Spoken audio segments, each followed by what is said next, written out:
کہے نہیں میں اتنے حساب پورا کرنا, میرے ساتھ فرماتے ہیں یار سارے حساب یہاں نہ کرو, کچھ کل قیامت کے لیے چھوڑ دو, کچھ اللہ کی بارگاہ سے اجر لے لینا.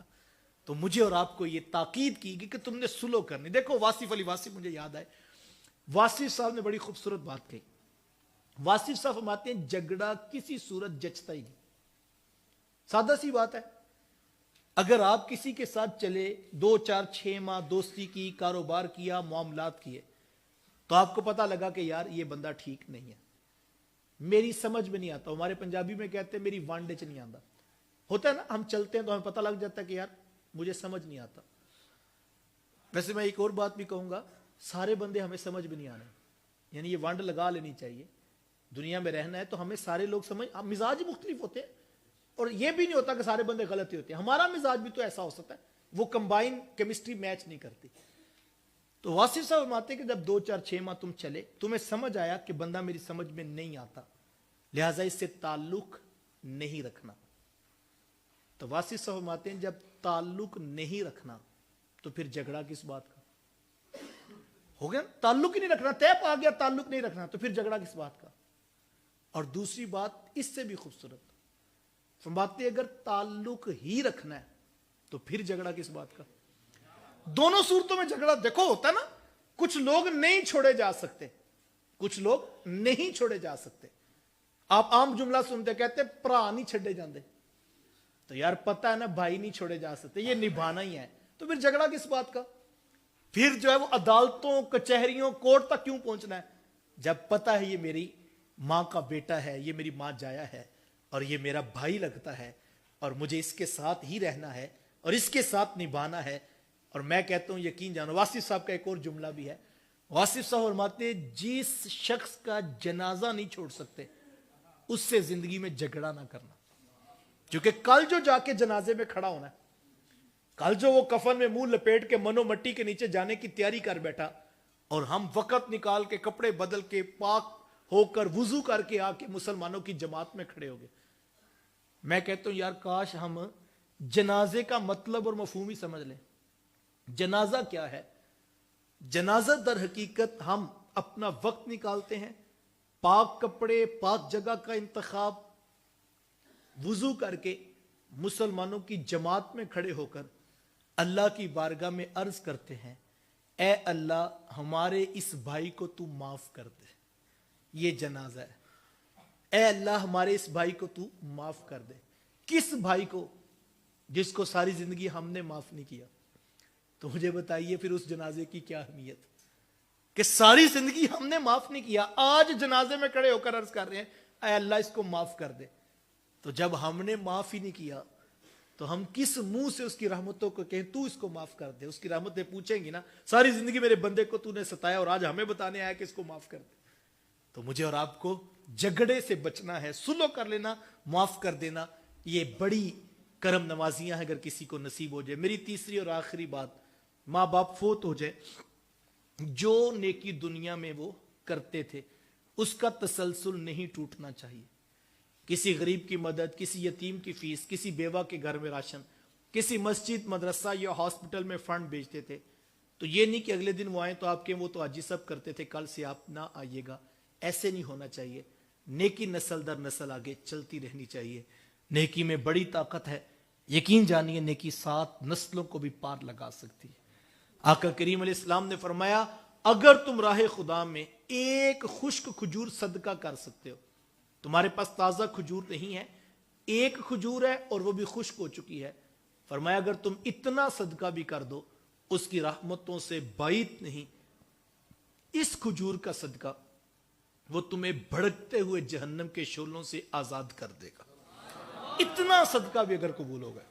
بعض اوقات ہوتا ہے نیکی ہمارے سامنے ہوتی ہے اور ہم وہ بھی نہیں کرتے. اللہ کے نبی صلی اللہ علیہ وسلم تو یہاں فرمایا تم گزر رہے ہو, رستے میں کوئی تکلیف دہ چیز ہے اس کو ہٹا دو, اللہ کے یہاں یہ بھی صدقہ لکھا جاتا ہے. لازمی نہیں آپ لاکھوں روپے خرچ کریں تو پھر ہی نیکی ہوتی ہے. ہم کسی بڑی نیکی کا پلان کرتے کرتے چھوٹی نیکیوں کو چھوڑ دیتے ہیں.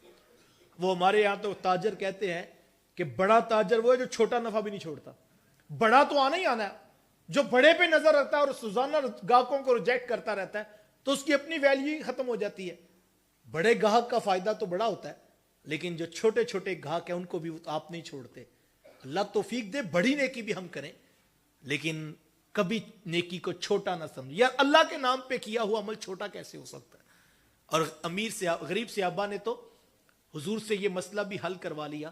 ایک دن عرض کی حضور ہم تو غریب ہیں, بہت زیادہ مال و دولت نہیں رکھتے, امیر صحابہ اتنے درہم اتنے دینار خرچ کرتے ہیں اور اتنی نیکیاں کما لیتے ہیں, ہمارے پاس تو اتنا کچھ نہیں ہے, تو حضور ہم کیا کریں؟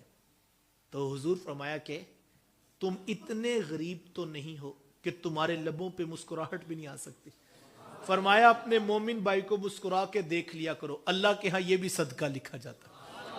تو یہ تو ہم کر سکتے ہیں. میں نہیں کہتا آپ جا کے پورے شہر کے اندر پھول بانٹ دیں, شاید یہ مشکل ہوگا, اتنے پھول آپ نہیں خرید سکتے. میں نہیں کہتا آپ سارے شہر کے کانٹے اٹھا لیں, شاید یہ بھی مشکل ہوگا. میں نہیں کہتا کہ آپ ہر گھر میں خوشیاں پہنچا دیں, شاید یہ بھی مشکل ہوگا. میں نہیں کہتا آپ ساروں کے غم اپنی جھولی میں ڈال لیں, یہ بھی مشکل ہوگا. لیکن میں اتنا ضرور کہتا ہوں یار, کسی کی راہوں میں پھول نہیں بچھا سکتے تو کسی کے رستے میں کانٹے نہ بچھانا. کسی کے لیے بھلا نہیں کر سکتے, اس کا برا نہ کرنا. چونکہ اگر تم برا کرو گے تو برا تو ہوگا نہیں, چونکہ جس کو اللہ نے عزت دینی ہے, جس کو اللہ نے وقار دینا, اس کو تو ملتا ہی رہنا ہے. تو اپنا وقت بھی ضائع ہوا, اپنی آخرت بھی برباد نہ ہو جائے. تو مجھے اور آپ کو پیار کی شمع, محبت کا دیپ جلانا ہے. جو نیکی آپ کر سکیں آپ کر گزریے, کل قیامت کے دن اللہ کے ہاں اس کا بڑا اجر ہوگا. مختصر وقت کے لیے ہم دنیا میں بھیجے گئے ہیں, لِيَبْلُوَكُمْ أَيُّكُمْ أَحْسَنُ عَمَلًا. قرآن نے یہی کہا, تمہیں دنیا میں بھیجا اس لیے ہے, دیکھنا یہ ہے کون ہے جو اچھے اعمال لے کر آتا ہے, کون ہے جو نیکیاں جمع کر کے لاتا ہے. ہمیں اس لیے اتارا گیا, اور جو ہم کر سکے. وہ محمود نے ایاز سے کہا تھا, چونکہ اس کے جو ہے وہ طرح طرح کے جو ہے وہ غلام تھے اور خدام تھے, اور وہ اسے حسد بھی کرتے تھے. تو کبھی ایسا موقع بن جاتا تو محمود جو ہے وہ ایاز کا تفاوت لوگوں کے سامنے رکھتا. تو اس نے ایک دن تالاب کے سامنے کھڑے ہو کر قیمتی موتی رکھے اور اپنے وزراء سے کہنے لگا کہ یہ بہت قیمتی موتی ہیں, اور یوں تالاب کے اندر پھینک دیے, اور مخاطبت کرتے ہوئے کہا کہ یہ موتی نکال کر لانے ہیں, اور ساتھ میں یہ بھی ہے کہ تمہارے کپڑے بھی گیلے نہیں ہونے چاہیے. تو کوئی کودنے لگا تو وہ رک گیا کہ یہ کیسا حکم ہے کہ کپڑے بھی گیلے نہ ہو اور موتی بھی نکال کے لانا. لیکن ایاز نے نہ ادھر دیکھا نہ ادھر, اس نے فوراً چھلانگ لگائی اور موتی نکال کر لے آیا. تو بادشاہ نے سخت لہجے میں کہا کہ ایاز یہ کیا کیا؟ کہا تو یہ تھا کہ کپڑے گیلے نہیں ہونے چاہیے, اور تمہارے کپڑے بھیگ رہے ہیں اور پانی نچڑ رہا ہے. تو اس نے ہاتھ جوڑتے ہوئے کہا, بادشاہ سلامت, اگر جان کی امان پاؤں تو میں عرض کروں. کہا کیا؟ کہا آپ کے دو حکم تھے, ایک حکم تھا موتی نکال کے لانے, اور ایک حکم تھا کپڑے بھی گیلے ہونے نہیں چاہیے. تو میں موتی نکال لایا ہوں, ایک پر عمل ہو گیا, دوسرے کے لیے معذرت چاہتا ہوں. تو انہوں نے کہا یہ اصل ہے, جو کر سکتے ہو وہ کر گزرو, جہاں نہ کر سکو اس کے لیے ہاتھ جوڑ کر معافی مانگ لو کہ مولا یہ بھی حکم تھا, میں یہ نہیں کر سکا, معذرت چاہتا ہوں, مجھے معاف کر دے, آئندہ پورا کروں. معافی مانگ کے آگے بڑھنے والا, محبت کا چراغ جلانے والا, یہ بڑا شخص ہوتا ہے. ہمیں بھی یہ تاکید کی گئی, نیکی کو حقیر نہ سمجھو, جو کر سکتے ہو وہ کر گزرو, اور یہ یقین رکھو کہ ہم نے ساری زندگی اس دنیا میں نہیں رہنا, ہمیں پلٹ کر واپس جانا ہے. جو نیکی کے موتی جمع کیے ہوں گے وہ قبر میں بھی کام آئیں گے, کل محشر میں بھی کام آئیں گے. اسی مقصد کے لیے ہم یہاں بھی جمع ہیں. نیکی کے موتی جمع کیجئے اور زندگی کو خوبصورت کیجئے. بس امیم قلب بارگاہ ربوبیت میں دعا گو ہو, اللہ مجھے آپ کو توفیقات عمل نصیب فرمائے. وآخر دعوایا ان الحمدللہ رب العالمین.